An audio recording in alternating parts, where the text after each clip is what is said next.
NCP হোক জাতীয় party হোক আওয়ামী লীগ, আমি তাদেরকে অনুরোধ করে বলবো, আপনারা বগুড়া জেলার প্রত্যেকটি সুযোগ সুবিধা আপনারা ভোগ করবেন।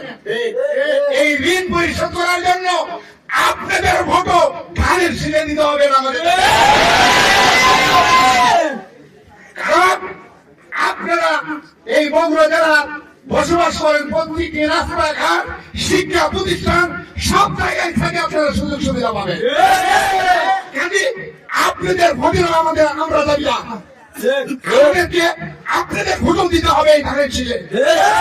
যদি না দেন, আল্লাহ রহমতে কালকে আমাদের ময়দানে আপনারা থেকে যাবেন। কারণ এই বগুড়া জেলার কিছু সন্তান শহীদ প্রেসিডেন্ট জিয়াউর রহমানের পুত্র জনাব তারেক রহমান আগামী দিনে ইনশাআল্লাহ প্রধানমন্ত্রী হবে। তার সুবাদে এই বগুড়া জেলায় আপনারা অনেক সুযোগ সুবিধা পাবেন, সেই সুযোগ সুবিধা ভোগ করবেন আপনারা। আর ভোট দিবেন অন্য জায়গায়, এটা আমরা মেনে নিতে পারবো না।